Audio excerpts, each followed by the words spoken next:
आइए हम प्रार्थना। स्वर्गीय प्रेमी पिता, यीशु के नाम से हम आपके सम्मुख आते हैं। फिर एक बार हम सब यहाँ पर इकट्ठा हैं। हम आपके वचनों को समझे, आपके आने दूसरे आगमन के विषय में समझे, जाने, और हर एक व्यक्ति उसको समझकर अपने जीवन को बदले। प्रभु जी, फिर एक बार इस वचन के लिए पवित्र आत्मा आपका स्वागत है कि आपके द्वारा हर एक शिक्षा प्राप्त हो, हर एक को छू लीजिए ताकि हमारी नहीं आपकी महिमा हो। प्रभु यीशु मसीह, हर एक को ज्ञान बुद्धि की आत्मा दे दीजिए। जो कोई भी देखेगा, सीखेगा, सुनेगा, हर एक के ऊपर आपकी आशीष बने रहे। प्रभु जी, बात करने में आगे का समय आपके हाथ में समर्पित करते प्रभु चले। यीशु के नाम से ये प्रार्थना की और आपने सुन ली। खुदा पाक प्रभु को धन्यवाद हो। फिर एक बार हम यहाँ पर उपस्थित है कि मसीह के आगमन के चिन्ह के विषय में 4 वर्गों में हम देख रहे हैं, और 4 वर्गों में से हम 3 वर्ग के विषय में सीखने वाले हैं। उसमें से एक वर्ग को हमने देखा है दुनिया के संबंध में उसके हमने 14 बातों को देखा है, और आज हम दूसरा वर्ग जो है उसको देखने वाले हैं, राष्ट्र संबंधी, अबाउट द कंट्रीज। और उसके अंदर जो बातें हैं आगमन के चिन्ह के विषय में उसको हम देखेंगे। और इसका आज हम पहला भाग शुरू करते हैं। उसमें हम वचन को पढ़ेंगे, मरकुस पहला अध्याय और 15 पद हम देखते हैं। मरकुस पहला अध्याय का 15 पद। और कहा समय पूरा हुआ है और परमेश्वर का राज्य निकट आ गया है। मन फिराओ और सुसमाचार पर विश्वास करो। इसके अंदर इस 4 वर्ग में से 3 जो वर्ग देखने वाले हैं, उसमें से आज दूसरा वर्ग है राष्ट्र संबंधी। क्या चिन्ह है राष्ट्र संबंधी, ये आज हम देखेंगे। Sign of advent coming of Christ. इस दूसरे वर्ग में पहला भाग हम देखेंगे राष्ट्र संबंधी में लड़ाइयों की चर्चा, hear of wars and rumour of wars. मत्ती रचित सुसमाचार 24 अध्याय 6 और 7 पद हम देखते हैं, और ये बहुत ही महत्वपूर्ण हमारे जीवन के लिए हो जाता है कि हम इन बातों को समझे। देखिए, तुम लड़ाइयों की चर्चा सुनोगे तो घबरा न जाना, क्योंकि इनका होना अवश्य है, परंतु उस समय अंत न होगा, क्योंकि जाति पर जाति और राज्य पर राज्य चढ़ाई करेगा, और जगह जगह अकाल पड़ेगे और भूकंप होगा। जब हम इस वचन को देखते हैं, यहां पर लड़ाई के विषय में कहा गया है, और लड़ाई के विषयों में यहां पर बहुत महत्वपूर्ण जो बात बताई गई है, जाति पर जाति। ये सिविल वॉर है, इंटरनल वॉर है, यानी हर एक देश में अंतर्गत युद्ध होगा। पहले शुरू जो राष्ट्र युद्ध होगा वो अलग होगा, लेकिन उससे पहले युद्ध की शुरुआत अगर हम ध्यान से देखते हैं तो हमें समझना जरूरी है कि यहां पर जो विषय यहां पर दिया है कि जाति पर जाति, राज्य पर राज्य, स्टेट वाइज आपस में, और फिर देश देश में युद्ध, यह सुनाई देगा। यार यहां पर वो कहते खत्म नहीं, ये क्या होगी, शुरुआत है। ये तो क्या है, शुरुआत है। हमें ये बात समझना बहुत जरूरी है कि राज्य में युद्ध होगा, प्रांतीय युद्ध होगा, और ये मत्ती रचित सुसमाचार सन 60-70 के दशक में 60-70 में लिखी गई है। दशक भी नहीं, 60-70 में लिखी गई। तब तो यह नहीं था कुछ, लेकिन यह प्रभु की ओर से की हुई भविष्यवाणी है। और ये जो बातें हैं यीशु मसीह खुद कह रहे हैं कि क्या होगा, और जब यीशु मसीह ने कहा है तो होना तय। यह सबसे पहली बात है लड़ाइयों की, आपस में लड़ रहे, देश देश लड़ाइयां शुरू होगी, फिर भी घबराना नहीं, यह सुनाई देगा। हम देखते कभी कभी छोटी सी बात हो गई तो हम देखते कि चलो मैंने उसके ऊपर आक्रमण किया, मैंने उसके ऊपर आक्रमण किया, यह सुनाई देता है। छोटे छोटे युद्ध हो रहे हैं, यह सबसे पहली बात है। लड़ाइयां और लड़ाइयों की चर्चा हो रही है, होगा। अब हम दूसरी बात देखेंगे, अभ्यंतर यानी आंतरिक कलह, इंटरनल और डोमेस्टिक डिस्कॉर्ड और डिस्प्यूट्स। ध्यान देना, इंटरनल, आंतरिक। मत्ती 24:7 क्या कहता है? क्योंकि जाति पर जाति और राज्य पर राज्य चढ़ाई करेगा। आज हम देखते हैं, बहुत दूर जाने की बात नहीं है, पूरे संसार में हो रहा है, हर एक देश में हो रहा है, जाति पर जाति। हमारे भारत देश में भी हो रहा है और ये सच्चाई है। फिर भी लोगों को आज भी ये अंतिम दिन दिखाई नहीं दे रहे कि बहुत नजदीक है। इसके लिए मरकुस में कहा है कि पश्चाताप करो, स्वर्ग का राज्य निकट है, मन फिराओ।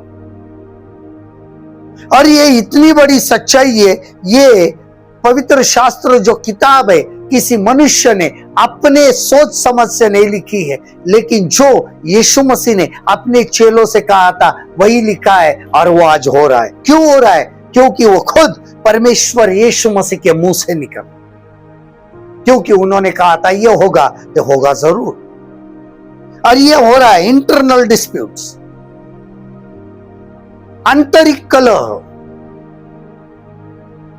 आंतरिक अभ्यंतर। उसके अंदर यहां पर स्पष्ट रीति से जाति पर जाति, राज्य पर राज्य, स्टेट वाइज, पहले ही कहा था मैंने, स्टेट वाइज, और आपस में रिश्तेदारी खत्म हो जाएगी, आपस का भाईचारा खत्म हो जाएगा। और ये आज हम देख रहे, हर जगह देख रहे, सिर्फ भारत देश में नहीं, हर एक देश में आपको दिखाई दे रहा है।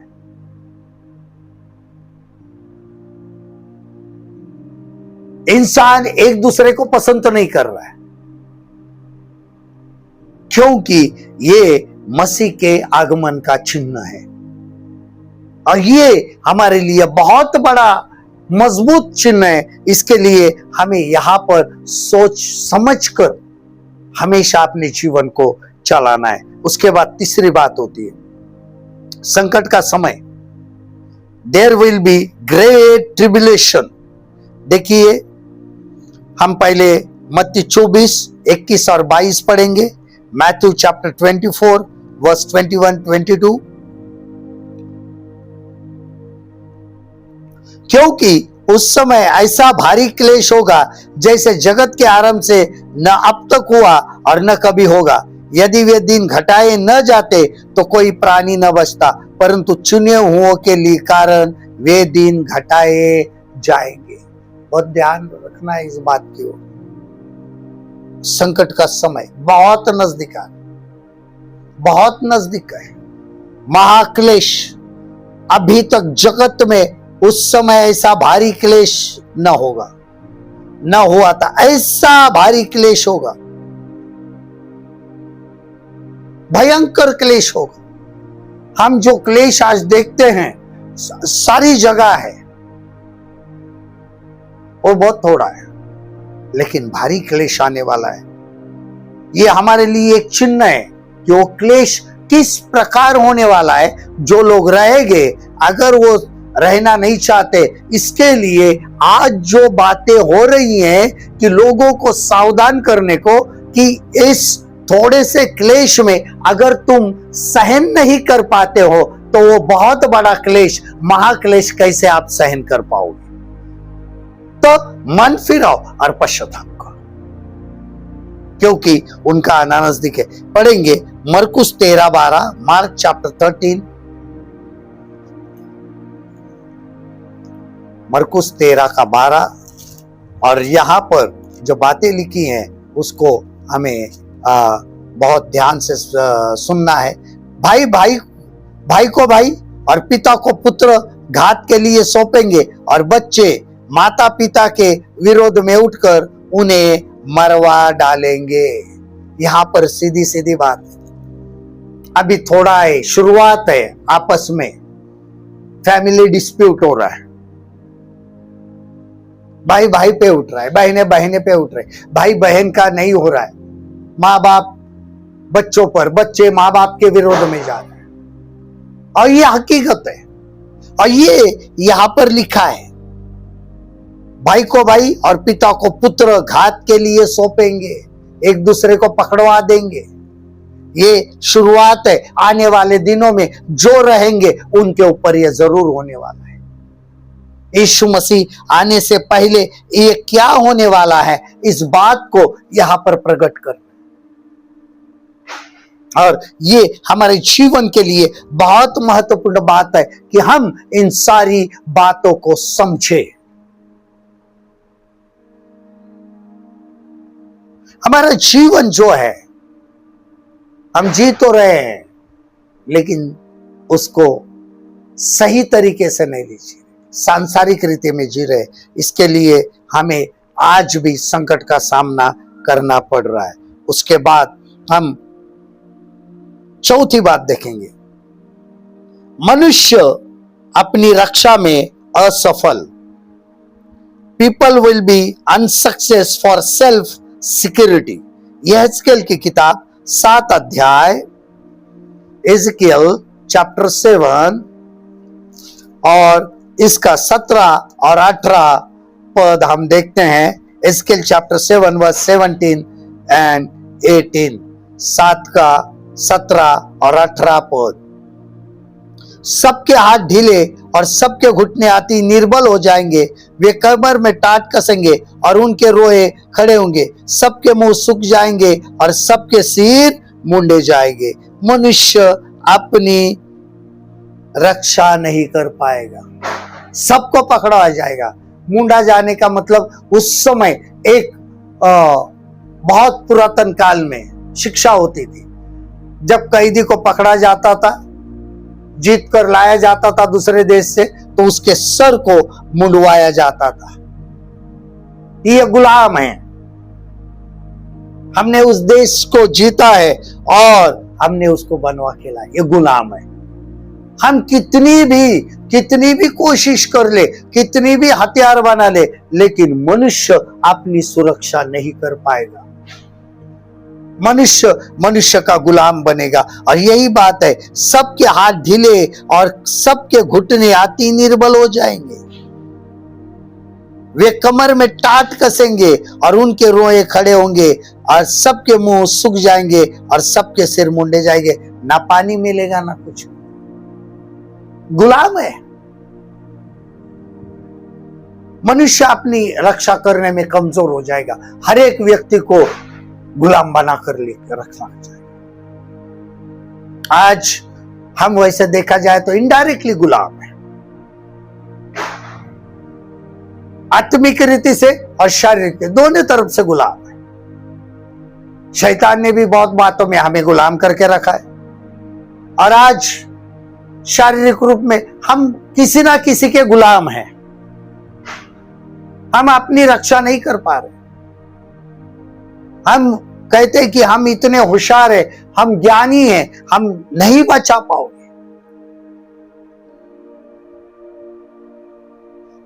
आपके ऊपर आक्रमण होगा और जरूर होगा, हम अपने आप को बचा नहीं पाएंगे।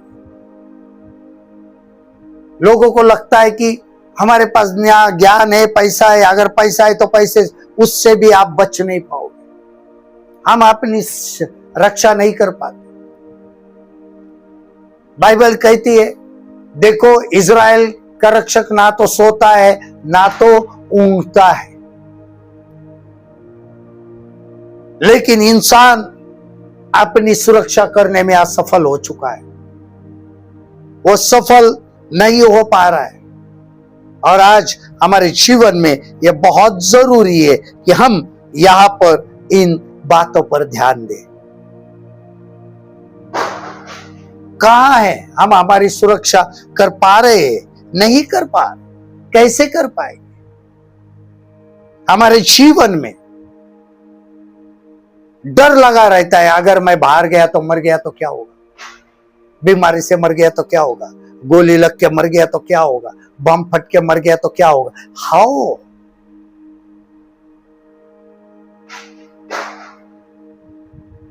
नहीं हो सकती है।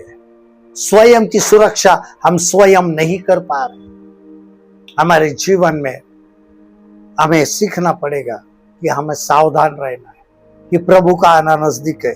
प्रभु, मैं अपने आप को कैसे बचाऊं? प्रभु, मैं अपने आप को कैसे चलाऊं? प्रभु, आज हमारे पास देख, आज बहुत ऐसे माहौल में हम जी रहे हैं, ये ऐसा लगता है कि हम एक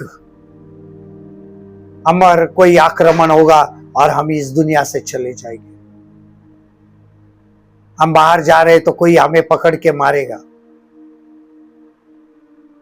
डर रहे हैं क्योंकि हम अपनी सुरक्षा कैसे करोगे? आप साथ में लेकर क्या चलोगे कि आपकी सुरक्षा? जिनके पास पैसा है वो अपने सुरक्षा रक्षक हमारे अपने पास रखते हैं। एक साधारण व्यक्ति के पास सुरक्षा का क्या है? वो सुरक्षा देश के अपने सरकार के पास देखता है, लेकिन सरकार भी कामयाब नहीं हो पा रही। अलग तरीके से हमला हो रहा है, अलग तरीके से लोग नाश में जा रहे हैं। इसके लिए वो अपनी रक्षा करने में असफल रह गए। पांचवा है मूल्यों की अस्थिरता, unstability of cost, value of money और करेंसी।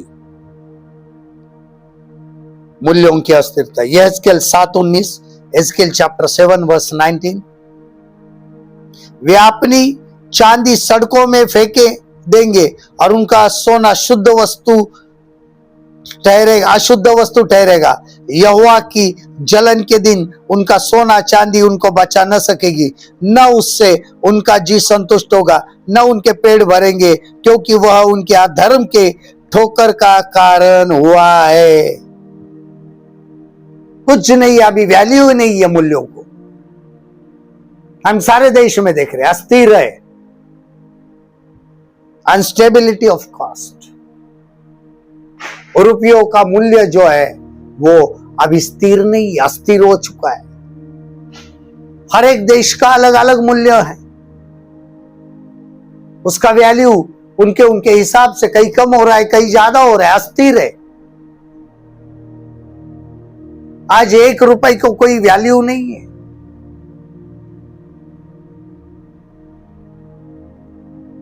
और यही बात यहां पर लिखे कि उनका सोना और चांदी रास्ते पे फेंका जाए। आज भले ही सोने का जो मूल्य है बहुत ऊंचाई पे, मूल्य बहुत ऊंचा है, लेकिन आने वाले वक्त में उसका कोई वैल्यू नहीं होगा। कहीं पे बढ़ेगा, कहीं पे कम होगा, कहीं पे उसका कचरा हो जाएगा।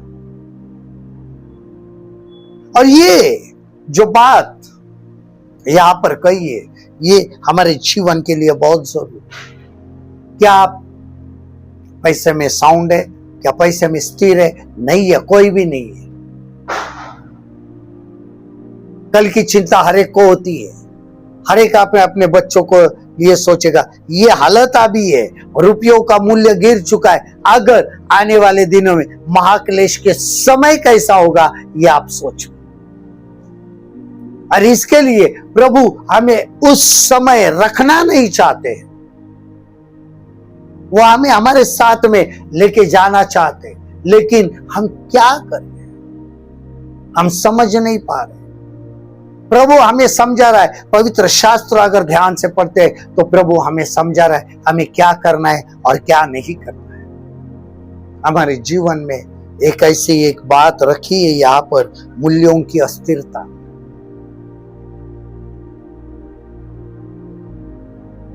बहुत कठिन।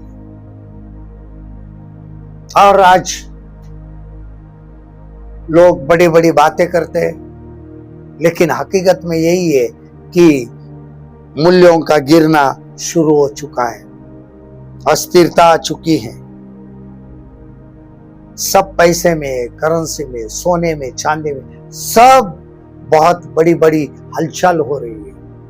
मनुष्य इसको समझना नहीं चाहता है, मनुष्य इस चीजों को अपने जीवन में सोचना नहीं चाहता है, ताकि उसको पश्चाताप नहीं करना है, उसको मसीह के पास नहीं आना है। और इसीलिए ये यहाँ पे मूल्यों की अस्थिरता बताई गई है। क्यों हम इस पूरे माहौल में जा फंसे, क्यों हम अपने आप को बाहर नहीं निकालते? और ये हमारे जीवन के लिए बहुत बड़ी बात होती है। उसके बाद छठवां हम आखिरी पॉइंट लेंगे, 12 पॉइंट से 6 पॉइंट हम यहाँ पे सीखेंगे। बलवा मीन्स रेबेल्ड। मती 24:7 से 9, मैथ्यू 24:7-9।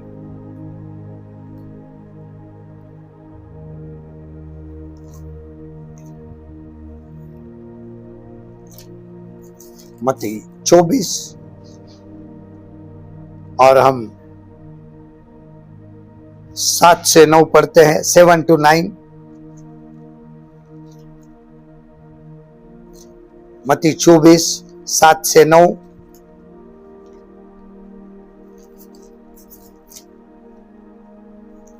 हालेलुया। हाँ, देखिए, क्योंकि जाति पर जाति और राज्य पर राज्य चढ़ाई करेगा और जगह जगह अकाल पड़ेगा और भूकंप होंगे, तब यह सब बातें पीड़ाओं का आरंभ होंगी। तब वे क्लेश देने के लिए तुम्हें पकड़वाएंगे और तुम्हें मार डालेंगे, और मेरे नाम के कारण सब जातियों के लोग तुमसे बैर रखेंगे। These people are rebellion people. बलवा करने वाले हैं, एक दूसरे को पकड़वा देने वाले। हो सके तो खुद तो जाने वाले नहीं है, खुद तो परमेश्वर के विरोध में रहने वाले, और ना ही दूसरों को जाने देने वाले, बलवा करने वाले। और आज हमारे जीवन में जरूरी है कि हम इन बातों को जो हो रहा है समझे। हमारे देश में, राज्य में, शहर में, हर जगह इसको समझना बहुत जरूरी है। चाहे हम कहीं भी रहने वाले हो, दुनिया के किसी भी देश में रहने वाले हो, लेकिन अगर हम मसीहत में चलना है तो हमें इन बातों का सामना करना पड़ेगा, इसको देखना पड़ेगा, अपने आप को सुधारना पड़ेगा। तब जाकर कहीं प्रभु जब आएंगे तब वो हमें उठा कर लेके जाएंगे। और इसके लिए वो कहते हैं सावधान रहो। हमारे जीवन में ये जो बलवा है हमारे जीवन में कभी कभी दिखाई देता है। हम क्यों करें? लेकिन जरूरी नहीं है कि हम बलवा करें। हमारे लिए यह आज्ञा नहीं दी है कि हम बलवा करें। ये यहां पर स्पष्टता से बलवा करने वाले लोग जो आत्मिक जीवन को है उनको पकड़वा देंगे, उनके लिए चुगली करेंगे, वो यहां पे छुपा है, वो यहां पे छुपा है। ये कठिन मन वाले लोग हैं। और ये अपने आप को, कैसी बात हो रही है, मैं अगर बुराई के कारण नरक में जा रहा हूं, बुराई में जा रहा हूं, तो मैं अकेला नहीं जाऊंगा, मैं तुझे भी साथ लेके जाऊंगा, क्योंकि उसको पसंद नहीं है कोई अच्छा बनकर मेरे आगे निकल जाए। मैं अगर बुराई में जा रहा हूं तो ये भी बुराई में जाएगा। और यही कारण है कि हम इन बातों को जो यीशु मसीह ने बताई समझ नहीं पाए। इसके लिए उसने कहा है कि जिसको अकल हो वो इसको करे। और हमारे जीवन में ये जो बलवा है उसको निकाल कर फेंक देना है। परमेश्वर की उपस्थिति में चलना ही है। परमेश्वर की उपस्थिति में हम जब तक नहीं चलेंगे तब तक हमें सहायता मिलने वाली नहीं है, हमें स्टेबिलिटी मिलने वाली नहीं। हमें इन अनस्टेबल ही क्या मिलेगा, बैठने के लिए मिलेगा। इसके लिए मेरे भाई और बहनों, ये जो बातें हैं, ये चीजें हैं, इसको गहराई से देखना, गहराई में समझना बहुत जरूरी हो जाता है, क्योंकि बहुत सारे लोग जो है वो नहीं जानते हैं इन चीजों को। मसीहत में आए हैं लेकिन पवित्र शास्त्रों नहीं जानते। हमें जानना है कि प्रभु जब आएगा तो मैं कहाँ जाऊं, ताकि हमारा जीवन भी सारे बातों में सफल रहे। आइए हम यहाँ पर इस भाग का पहला पार्ट खत्म करते प्रार्थना करें। स्वर्गीय प्रेमी पिता, सचमुच आप महान और जीवते परमेश्वर है। आपके हजूरी में आते हैं प्रभु। प्रभु, हम हमारे शरीर, प्राण, आत्मा को आपके हाथ में सौंपते हैं। जो कुछ भी प्रभु जी आज चल रहा है दुनिया में, वो हर एक हकीकत है आपका आना हो रहा है। हर एक व्यक्ति तैयार हो जाए, हर एक मन फिराए, पश्चाताप करे और प्रभु यीशु आपको अपना उद्धार करता ग्रहण करे, क्योंकि आपका आना बहुत नजदीक है। पवित्र आत्मा हर एक को सहायता करे, हर एक सुनने वाले, देखने वाले के ऊपर आपकी नजर हो। प्रभु जी, आपने ऐसा अनुग्रह किया, धन्यवाद देते। फिर एक बार हम सब मिलकर आपको दंडवत करते। जो देखने वाले हैं उनके ऊपर मैं बरकत मानता हूं, और ऐसा मन उन्हें दे प्रभु कि वो पश्चाताप करे और आपकी ओर फिरे।